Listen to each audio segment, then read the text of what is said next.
ao podcast do Instituto Ludwig Fomes Brasil. Meu nome é Bruno Garchagen. Hoje eu converso com Daniel Fraga, administrador de sistemas Linux e vlogueiro.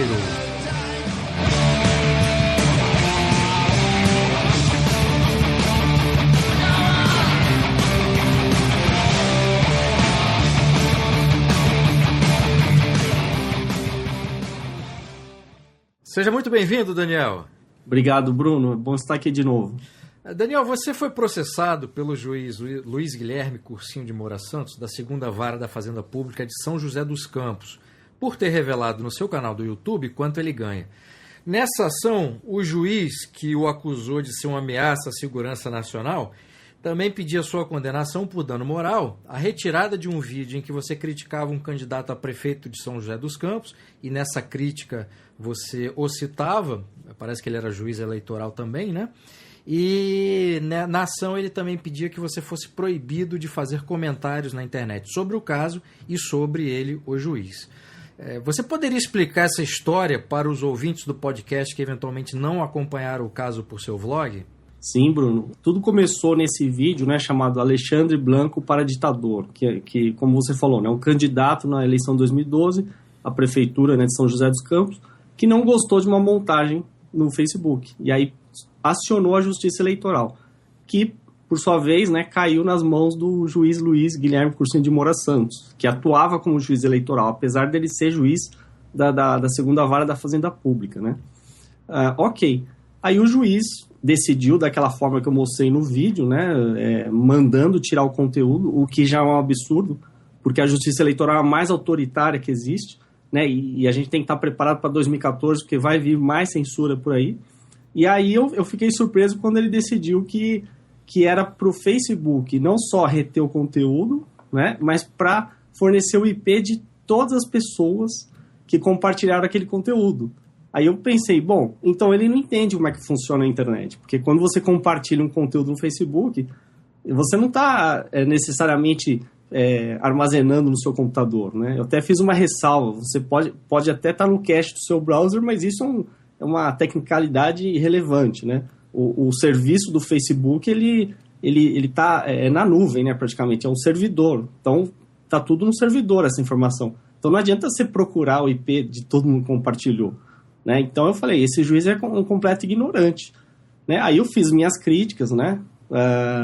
Também usei o termo parasita do Estado, né? E teve um outro vídeo que ele ficou incomodado, que a justiça não manda na internet, onde eu já estava de saco cheio das arbitrariedades da justiça eleitoral e que eles chegaram ao absurdo de mandar prender o diretor do Google, o presidente do Google, né? Quer dizer, uma mentalidade assim anticapitalista, né? Totalmente. E aí, lá eu chamei os juízes de babás, né? Ele se incomodou com esse termo babá e parasita, né? Então eu devo ter tocado numa ferida, em algum lugar que ele reconheceu como verdade. E aí, bom, um ano depois ele me processou. Quer dizer, já começou atrasado, né? Como sempre, o Estado está sempre atrasado, até para processar, né? E aí eu vi aquilo e falei, bom, fiz um vídeo, né? Compareci à audiência de conciliação. Ele estava muito sossegado lá, né, com a advogada dele, e depois eu falei, bom, eu não posso ficar quieto, né, eu tenho que fazer alguma coisa. Comecei a pegar dados, né, divulguei os dados públicos da advogada, pesquisei no Tribunal de Justiça a remuneração dele, né, que chegou a R$76 mil em julho de 2013, quer dizer, foi recente. Que é um dado público, né, você pegou no site do Tribunal de Justiça. Um dado público.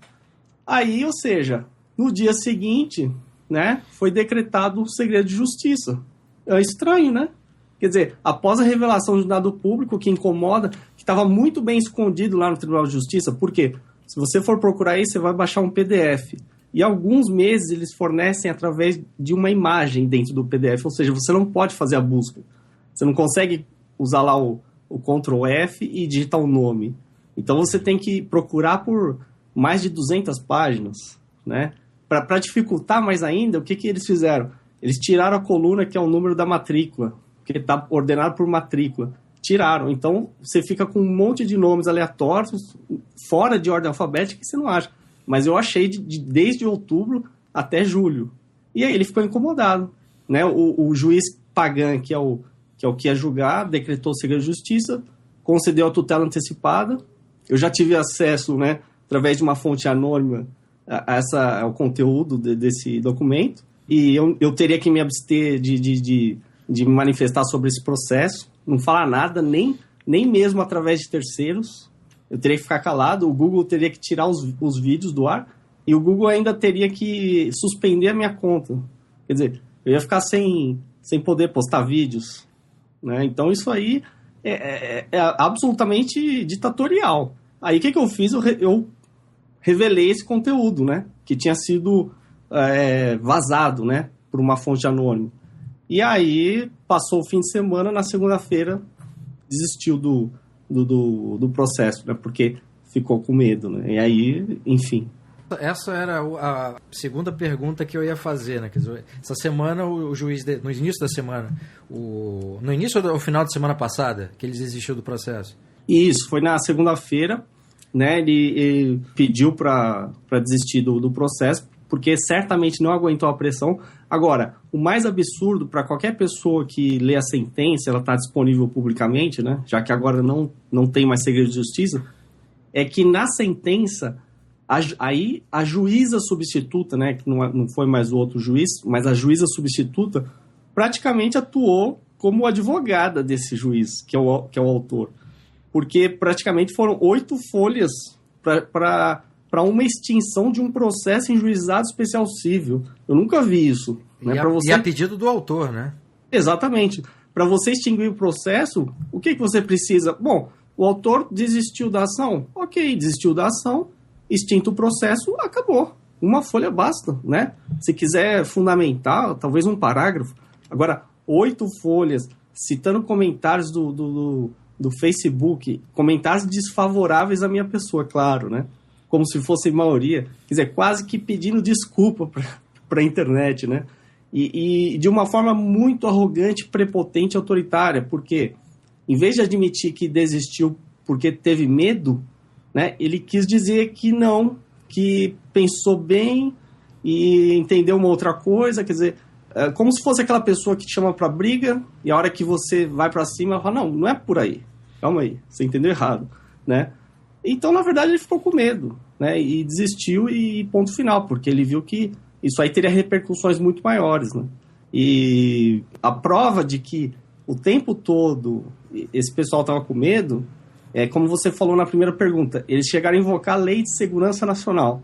Quer dizer, agora um simples vlogueiro, né, que não é nem todo mundo conhece, poucas pessoas acompanham, em relação aos maiores aí do YouTube, agora é uma ameaça à Lei de Segurança Nacional, né? É um exagero, né? Ou então é um elogio, né? Pode ser também, né? Agora, por que você acha, nesse caso aí, você revelou num determinado momento quanto é que ganhava esse juiz? Por que você acha que os servidores públicos ficam tão incomodados com a revelação de seus salários, sendo que essa informação está disponível para quem quiser vê-la? Uma coisa que eu quero aproveitar da sua pergunta, Bruno, é o seguinte. Primeiro, fazer uma explicação em relação à lei de acesso à informação, né, que é uma lei que, na prática, ela não funciona. Eu já fiz tentativa de uso dela várias vezes. De algumas vezes falaram que minha data de aniversário estava errada, como se eu não soubesse a data de aniversário. Sempre dão uma desculpa esfarrapada para não revelar a informação, né?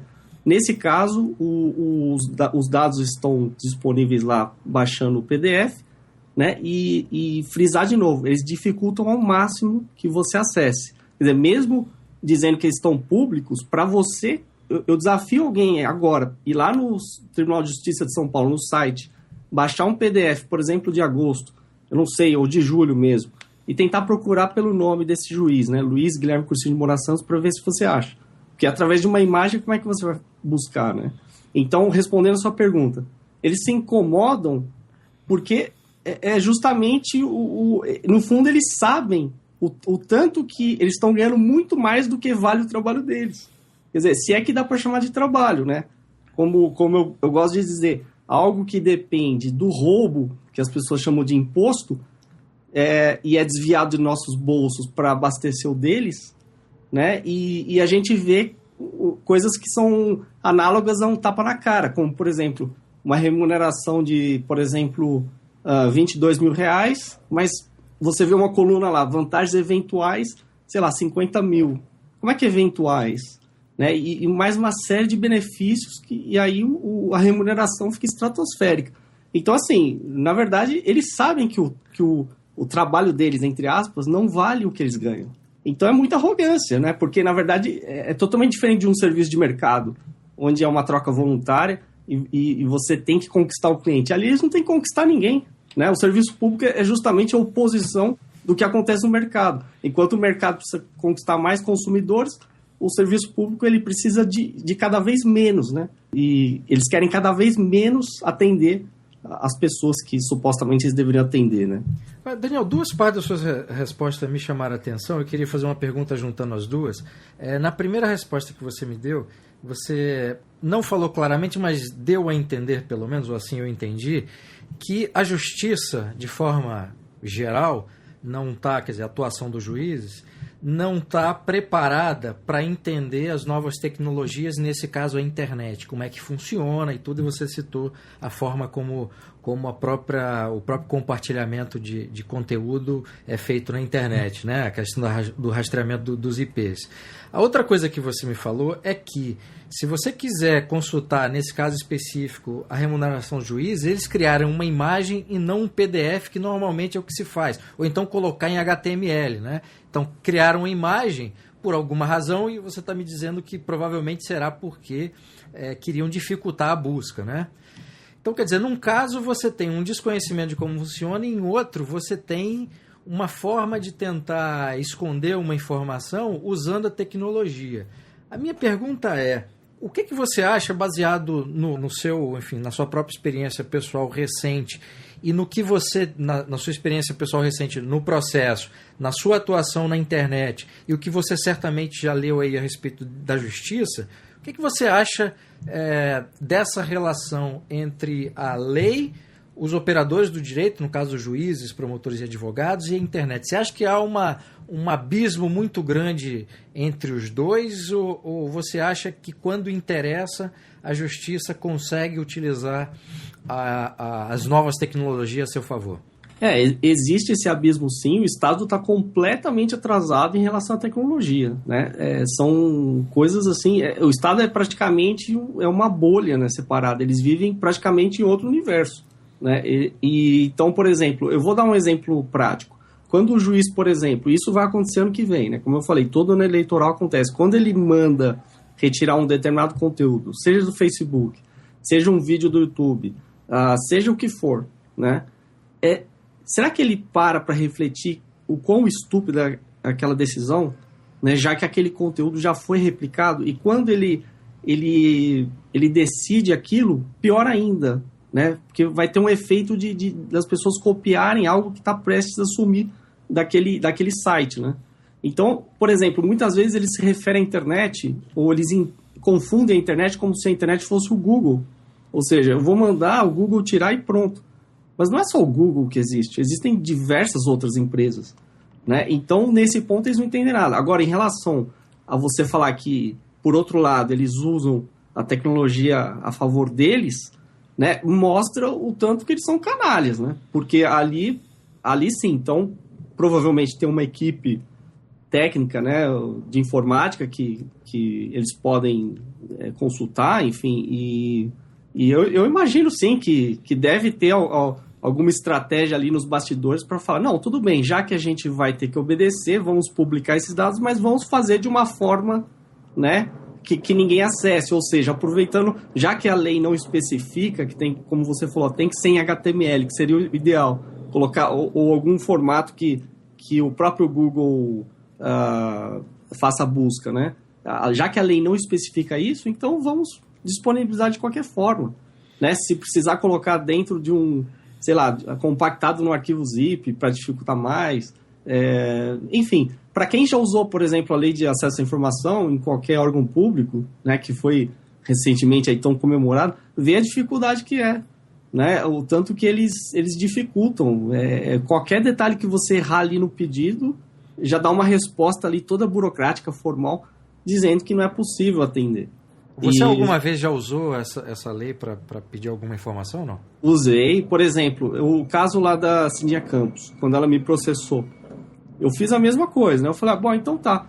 Eu vou acionar a lei de acesso à informação, vou usar nessa lei na própria Assembleia Legislativa do Rio de Janeiro, que eu queria saber, né? Me informaram que talvez o filho dela trabalhasse lá.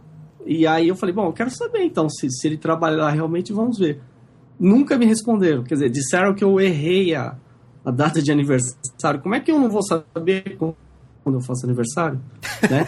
Se as pessoas... Não, isso não existe. Se as pessoas forem lá no site da Assembleia Legislativa do Rio de Janeiro, podem ir agora, consultem lá a parte de lei de acesso à informação, e se é que está lá a minha ainda, né? Deve estar lá a minha. Mas tem várias respostas já prontas, entendeu? Falando, ó, tem um erro, não forneceu a informação corretamente, ou não forneceu o CPF, ou não forneceu não sei o quê. Quer dizer, já é pronto para não funcionar, né?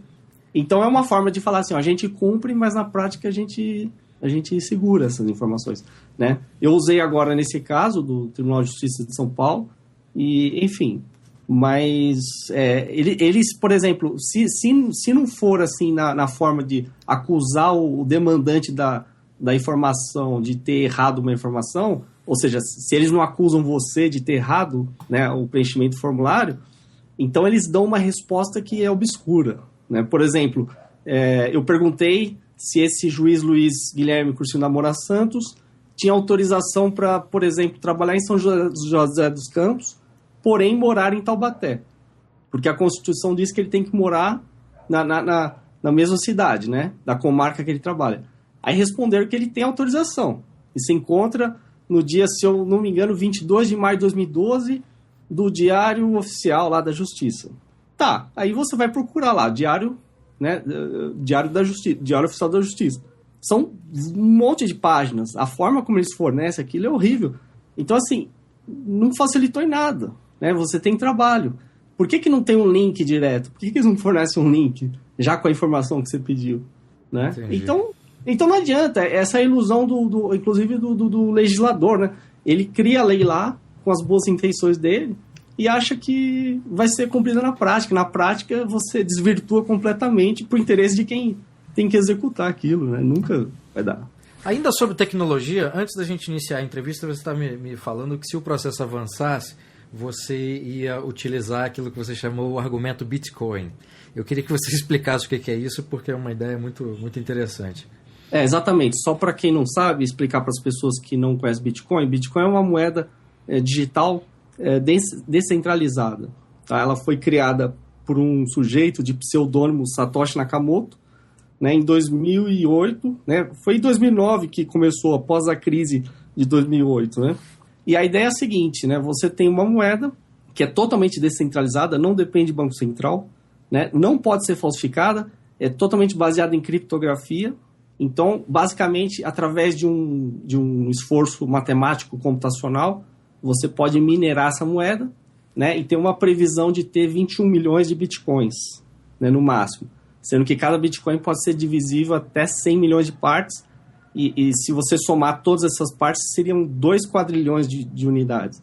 Então, assim, é mais do que suficiente para ser usado no mundo inteiro. Então, o que acontece? O Bitcoin ele começou com valor zero, né? E hoje já está por volta de 130, 140 dólares. Então, isso só para introduzir. Então, eu falei o quê? Bom, então tá, ele quer, na ação inicial, ele queria 40 salários mínimos, né? Mais 5 mil reais para cada citação do nome dele, né? Referente à pessoa dele. Então, tá, eu falei, bom, como provavelmente eu vou ser condenado, né? O que tudo indica, então eu não vou ficar esperando essa condenação para depois ver o que eu vou fazer. Eu já transfiro minha renda para Bitcoin e aí não tem como eles penhorarem nada, né? Porque para quem conhece o Bacen Jude, simplesmente o juiz emite uma ordem e o banco bloqueia o seu dinheiro. Ou seja, é assim que eles fazem cumprir, né? É dessa forma coercitiva. Aí com o Bitcoin, como que eles vão fazer? Né? Vai ser uma decisão onde o autor ganhou, mas não levou, né? E como eu não tenho bens para penhora, né? No caso não tenho carro, não tenho outros bens que se encaixem, né, na penhora, então não ia ter eficácia nenhuma. Então essa que é a minha verdadeira defesa, né? E então eles fazem verdadeiros absurdos em relação à penhora. E essa é uma forma que eu ando divulgando muito, né? Porque você tem que ter o controle sobre a sua renda, não é o Estado que tem que controlar, né? Até porque a própria moeda estatal é um monopólio, né? Ele decide que vai ser o real, né? Ele desvaloriza, valoriza conforme ele quer, né? E você fica à mercê, quer dizer, uma moeda corroída pela inflação. Então é muito melhor você deixar em Bitcoin. Tanto é que hoje o real tá sendo desvalorizado, né? Digamos, tá perdendo aí da 2,30, né? O dólar. E o Bitcoin é o contrário, né? Um Bitcoin vale $145. Quer dizer, é uma moeda muito mais forte que o próprio dólar, né? Então, assim, vai ser o futuro. Quando as pessoas começarem a aceitar Bitcoin, vai ser o futuro. Então, essa é uma forma de você fugir das garras do Estado também, né? Até eles arrumaram uma forma de pegar os Bitcoins também, né? Pois é, mas aí que tá, não tem jeito. Por exemplo, a Alemanha reconheceu o Bitcoin como um dinheiro privado, né? Ela falou que tem que pagar imposto sobre isso, né? Mas eles vão recorrer a quem? Por exemplo, você quer pegar os bitcoins, os meus. Você vai onde? Você vai acionar o quê? Ele não está num banco, entendeu? Ele não fica... É uma moeda totalmente descentralizada. Então, assim, não tem para onde você pegar, entendeu? Porque é totalmente baseado na criptografia, descentralizada, e mesmo que eles viessem aqui, por exemplo, vamos supor que eles achassem que os bitcoins ficam numa máquina. Eles podiam apreender meu computador, eu tenho um backup da carteira, pronto, entendeu? Eu já tenho meus bitcoins numa outra fonte, em um outro lugar. Então, não tem um lugar central para atacar, entendeu? Isso é que vai colocar o Estado de joelho. Isso aí é a maior arma contra o Estado, entendeu? É uma coisa que ainda algumas pessoas não entendem, mas essa é realmente a maior sacada contra o Estado que eu já vi. Agora, Daniel, saindo dessa questão dos bitcoins e falando sobre liberdade de expressão, que foi uma expressão que você usou bastante durante todo esse caso, nos comentários que você fez sobre o processo, você afirmou, como eu acabei de dizer, que se tratava de um caso de cerceamento de liberdade de expressão.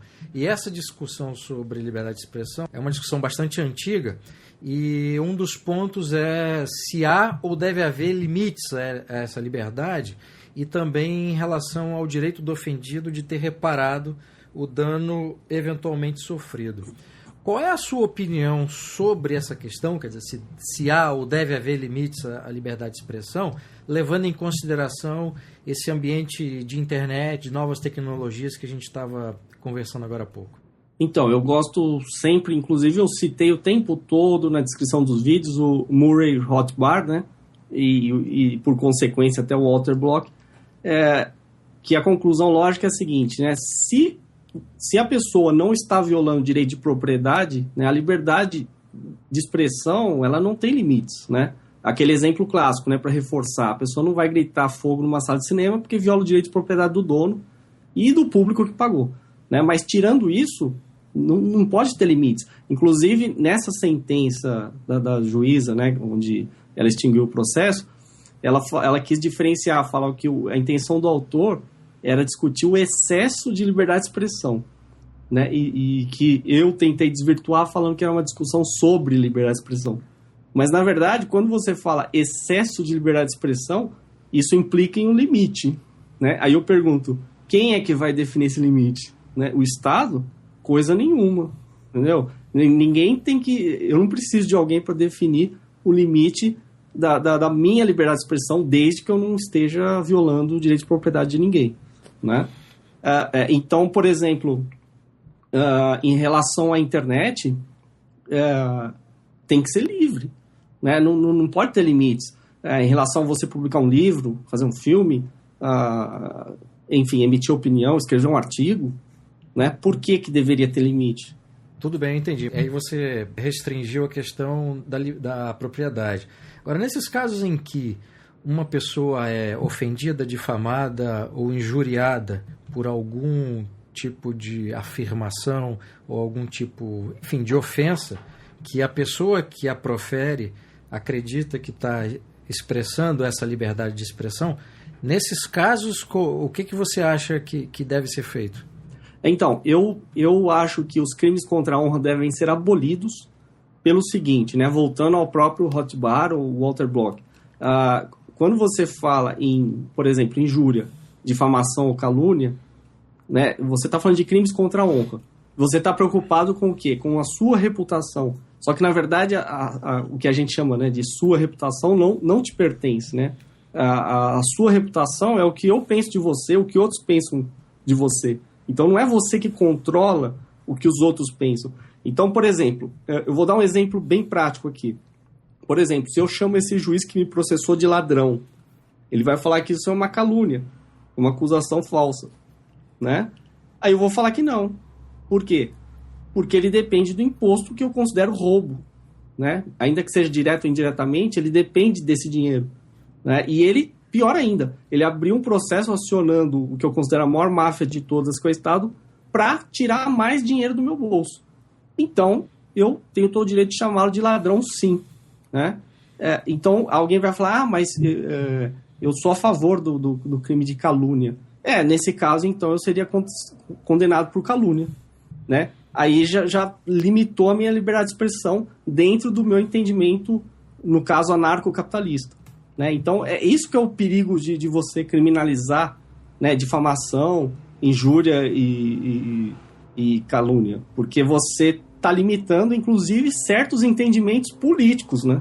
Certas visões de mundo, né? Você está dizendo que, basicamente, você fala, olha, então, como anarcocapitalista, você não pode dizer que imposto é roubo, porque roubo implica em um ladrão. E quem que é o ladrão? Né? Aí é o problema.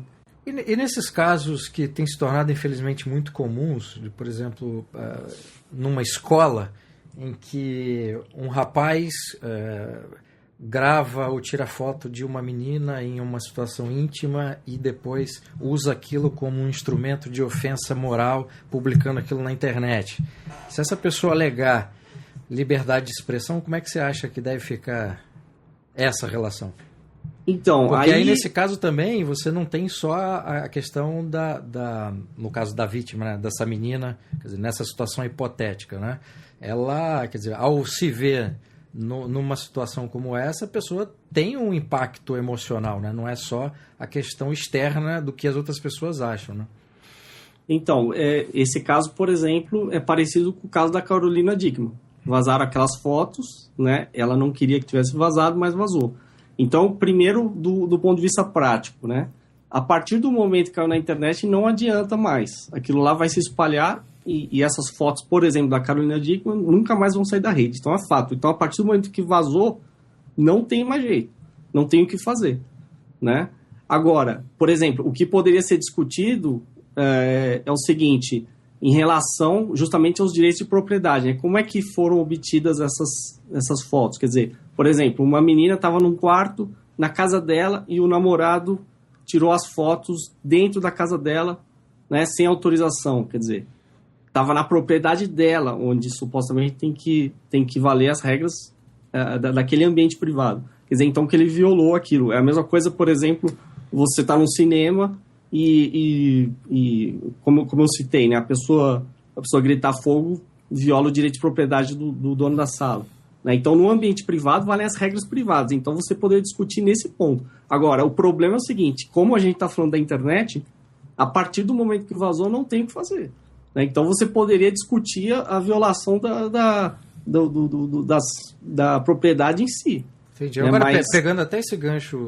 Mas só acrescentando, para ficar claro, eu acho que essas ações que pedem a retirada do conteúdo, elas acabam sendo inúteis, né? Por pior que seja o que vazou, não tem como retirar. Então, assim, é um novo paradigma, uma nova situação que é inútil, né? E sob essa concepção anarcocapitalista, Daniel, como é que você avaliaria o problema da liberdade de expressão e da violação do direito de propriedade, tanto no ambiente público quanto no privado? Vamos pegar um exemplo prático. Vamos pegar a Daniela Ciccarelli. Estava transando no marco com o namorado, né, no ambiente público. E fizeram aquelas imagens e o namorado lá, no caso, não foi nem ela, processou, queria chegar a cogitar ou fechar o YouTube, né? Bom, e aí eu sou contra. Por quê? Porque ao mesmo tempo que você está fechando o YouTube e você está tirando, digamos, uma imagem que foi feita ali, só que aí, no caso, no mar, né, no ambiente, entre aspas, público, quer dizer, você está tirando o direito de várias outras pessoas, né? Porque se ela queria o máximo de privacidade, quer dizer, por que ela foi transar no mar, né? Esse é o problema, né? E aí você pode falar, não, mas ela poderia pedir uma indenização, né? Mas e aí que tá. Por exemplo, se ela aceitou correr o risco de fazer isso em local público, qual a culpa de alguém que filmou, por exemplo, mesmo às vezes não intencionalmente, né? No caso foi intencional, mas e tivesse aparecido na rede, né? É um problema. É a mesma coisa quando um policial não quer ser filmado, por exemplo, né? A gente sabe de casos nos Estados Unidos que eles arrancam a câmera da pessoa. Exato. Né? Então é complicado. Agora, por exemplo, por isso que eu falei que é tão importante concentrar no direito de propriedade, né? Então, já se você estiver no ambiente privado, aí eu defendo que as regras sejam privadas, né? Por exemplo, se você entra, sei lá, você vai numa boate, vai num cinema, vai em um teatro, né? Por exemplo, o artista não quer filmadoras aqui, não quer nada. Regras privadas, você aceitou aquele contrato, você comprou o ingresso e aceitou, e você não pode filmar nada. Aí você está aceitando, né? Mas no ambiente público, não. Entendeu? Aí eu já não aceitaria. Se bem que, como anarcocapitalista, na minha opinião, o mundo ideal seria inteiramente privado. E aí você teria regras privadas. E aí você frequentaria ambientes com as regras que você concordaria. Seria muito melhor você ter regras privadas para cada ambiente privado do que ter um Estado aplicando uma regra única para todos os ambientes, né? Uma única solução, né? Que isso eu acho que é ruim, né? Eu acho que cada ambiente pode ter as suas regras, da forma que a pessoa voluntariamente aceite entrar naquele ambiente ou não. E nessa hipótese que você está considerando de uma sociedade de leis privadas, a regulação seria ainda mais intensa, né? No caso da relação do indivíduo com as leis, né? Porque se você tem, por exemplo, leis privadas em cada bairro, na situação que nós temos hoje, quer dizer, como o Estado é ineficiente, a gente tem muita lei que pega ou lei que não pega, como a gente tem essa tradição aqui no Brasil, você ainda consegue se movimentar nessas ineficiências do sistema, né? No caso de uma sociedade de leis privadas, ou você segue a lei ou você está fora, não é isso? Você vai concordar, você não é obrigado a entrar em ambiente nenhum. Não, claro, obviamente, uma vez concordando com aquilo... exatamente, se você quer entrar, por exemplo, na minha casa, né, eu estabeleço as regras, você aceitou, você quer ir num shopping, no supermercado. Porém, com o tempo, né, é claro que vai prevalecer aquelas regras que são mais sensatas ou mais aceitas, né, pelas pessoas. Principalmente estabelecimentos comerciais, senão eles vão perder consumidores, né? Ninguém quer criar regras, digamos assim, violentas para afastar consumidor, né? Então, por exemplo, a pergunta que eu faço, existe uma demanda real das pessoas por privacidade? Existe essa demanda? Se existe, então o mercado vai achar um jeito de atender, né? Até porque a gente pode lembrar, por exemplo, da profissão de paparazzi. Né? Por exemplo, ele vai lá, pega um flagra lá na praia, pega um flagra não sei onde, e coloca numa revista e vende. Ele não tá, digamos assim, desde que ele não viole o direito de propriedade, ou seja, ele não pode invadir, por exemplo, a casa da pessoa, entrar no quarto dela e pegar a pessoa lá transando. Isso aí ele violaria o direito de propriedade, mas assim, se ele, no caso atual, né, se ele está no ambiente público e tirou foto, e a pessoa está na praia, bom, ele está exercendo a profissão dele, né? Senão, do contrário, a gente iria acabar com essa profissão de paparazzi. Eu acho que não faz sentido, até porque tem demanda por esse tipo de trabalho, né? Tanto é que só existe paparazzi porque as pessoas compram a revista com as fotos. Agora, né? Nessa sociedade de leis privadas, se privatizasse tudo, essa profissão acabaria, né? As celebridades iam acabar. Obviamente, as celebridades ou que não quisessem aparecer, né? Pois é, ou não, né? Porque, assim, não é que as pessoas vão ficar impedidas de circular. A gente vai ter um arranjo, né, complexo que vai chegar em algum ponto. Eu não posso ter a pretensão de, sempre que alguém me pergunta como é que seria essa sociedade, eu não vou te dar um esquema pronto, né, igual o Estado faz hoje, faz uma constituição, explica detalhe por detalhe. Vai ser um arranjo que em cada local vai se formar de uma forma, né, de acordo com a demanda ali do mercado local. Então, cabe a cada um fazer suas escolhas, né? E cabe a cada estabelecimento atender a demanda local, né? É muito melhor. É igual, por exemplo, a gente comparar. Hoje a gente tem, por exemplo, um código penal para o Brasil inteiro. Mas por quê? Né? E as diferenças regionais, né? Por que você não poderia ter que seja no estado atual, né? Códigos penais regionais, né? Seria mais próximo de um federalismo, né? Que seja. Mas no anarcocapitalismo seria talvez ainda mais refinado, né? A coisa mais, como você falou, chegando ao nível de bairro, talvez. Ou não, poderia ser uma cidade privada, depende. O que vai funcionar na prática? O mercado descobre isso muito mais rápido, né, que o Estado. Bom, você citou a Constituição Federal, aí me abre o gancho com outra pergunta. Quer dizer, você é um grande crítico do Estado e dos instrumentos de atuação desse mesmo Estado, incluindo as leis, que a gente está citando agora. Dentro dessa concepção, como é que você vê a própria proteção da liberdade de expressão que está garantida hoje pela Constituição Federal Brasileira? Então, a Constituição diz que é livre, né, a manifestação do pensamento, vedado o anonimato. Aí eu já acho que ela começa errando, entendeu? Porque, inclusive, o anonimato não deveria ser vedado coisa nenhuma. Por quê? Por exemplo, pega, por exemplo, um canal famoso do YouTube, o Otário Anonymous, ele é anônimo, né? Então, segundo a Constituição ali, ele seria ilegal. Quer dizer, por quê? Tanta gente está gostando, assistindo os canais dele, por quê? É igual essa arbitrariedade que acabaram de impor, né? Salvo engano, no Rio e eu não sei se no Recife, que as pessoas não podem sair das ruas para manifestar de forma mascarada. Elas não podem ficar com o rosto coberto. Por que não? Né? Para facilitar o trabalho do Estado? Quer dizer, ele não está agredindo ninguém, né? É óbvio, não vamos confundir o sujeito que sai mascarado do sujeito que sai mascarado e arrebenta uma vitrine, quer dizer, violando o direito de propriedade. Mas se eu sair mascarado na rua, manifestando, que seja, e não agrido ninguém, não pratico agressão, né, contra pessoas pacíficas, qual o problema? Né? Eu não estou cometendo nada que viole, né, no caso, o princípio da não agressão. Então, eu sou contra assim, o aspecto constitucional por causa disso. Né, da forma como eles chegam a essas conclusões. E pior ainda, é a própria Constituição também que prevê indenização por danos morais. Né? Só que danos morais é outra coisa extremamente subjetiva. Né? Um juiz decide que você tem que pagar, sei lá, R$1.000 por danos morais, o outro aumenta para 10 mil. Qual que é a base? Né? Como é que foi? Como é que chegaram nesses valores? Isso fica pela discricionariedade mesmo do juiz, não tem jeito. Então vira uma loteria e é complicado. E aí você tem uma indústria de dano moral. Tanto é que esse processo que eu sofri estava pedindo uma indenização por danos morais. Né? E quer dizer, então o fato de eu criar um vídeo e manifestar minha opinião causa um dano moral a esse juiz. Então se toda a população resolver fazer um vídeo e falar contra esse juiz, então qual vai ser o dano moral? Vai faltar, né? Bitcoin. Exatamente, né? Ou, por exemplo, se o Lula, por exemplo, a Dilma, né, fosse processar todo mundo por dano moral. Poxa vida, e aí, né? Aí fica fácil, né, para calar as pessoas, né?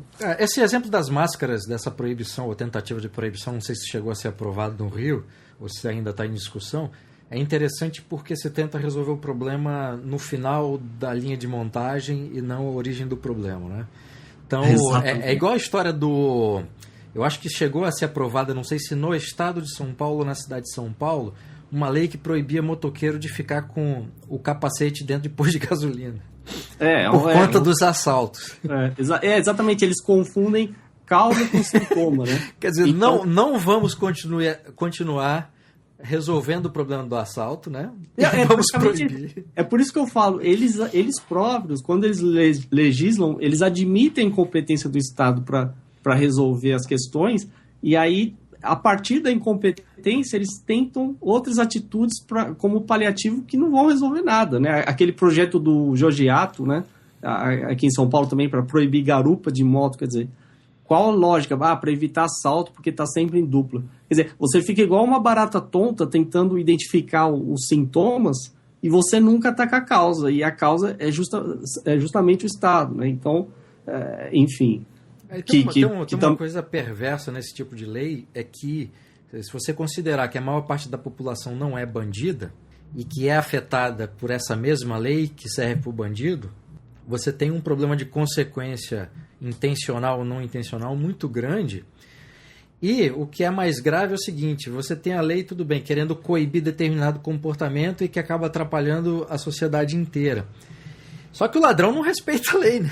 Exatamente. Não, e outra coisa, o Bruno, é muito importante a gente frisar a importância da liberdade individual, né? Porque toda vez que eles legislam, eles não estão pensando na liberdade individual. Para eles pouco importa, porque eles são coletivistas, né?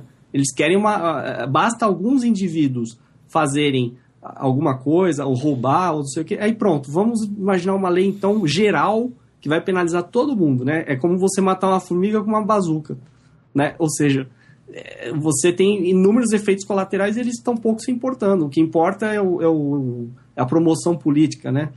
Falar, eu propus isso aqui, né? E eu vou me eleger com isso, né? E nunca... E eles têm um desprezo pela liberdade individual incrível, né? A gente não tem... No Brasil nem se fala nisso, né?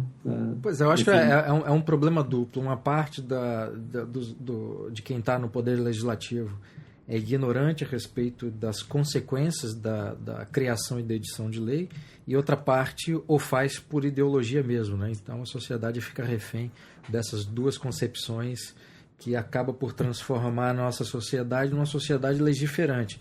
Então todo tipo de reação pública a qualquer evento, seja um evento trágico ou não, no caso de um crime, por exemplo, a ideia sempre é você reagir querendo criar uma nova lei ou querendo tornar uma lei mais severa, né? E no fim das contas você cria uma série de legislações ou que não funcionam, que é inoperante e que tenta fazer com que a população se comporte de uma forma pela via legal. Exatamente. A fé, né? A fé no Estado e achar que a lei, a partir da lei, basta estar escrita para mudar a realidade, né? E aí eles chamam de conquistas, chamam de tudo que for, né? E, por exemplo, igual o recente movimento aí do passe livre, que, quer dizer, na sua essência já está errado, né? Porque eles estão pedindo a gratuidade do passe livre, enfim, mas não explicam quem vai pagar, né? Não vai resolver o problema e no final vai continuar a mesma coisa, né? Só que aí, a partir daquele movimento, quer dizer, teve uma reação, como você falou, né? Renan Calheiros e os outros lá, vamos fazer isso e aquilo, quer dizer, na verdade isso até piora a situação, né? Você acaba concedendo maior poder a quem criou o problema, né? Eles estão pedindo mais Estado, né? É isso que eu falo, tomem cuidado, esse pessoal que sai nas ruas pedindo por mais direitos, vocês estão pedindo por mais Estado, vocês estão dando um tiro no pé, né? Então, por isso que eu falo, leiam, né?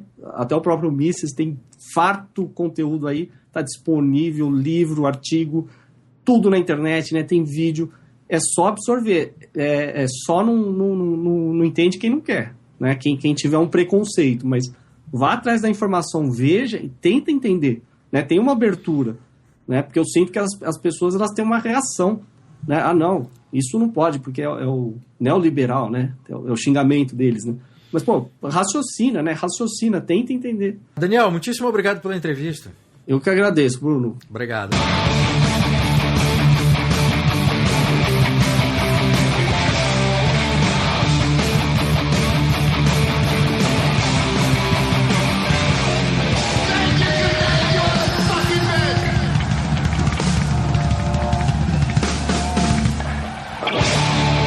Foi o podcast do Instituto Ludwig Gomes Brasil. Meu nome é Bruno Garchagen.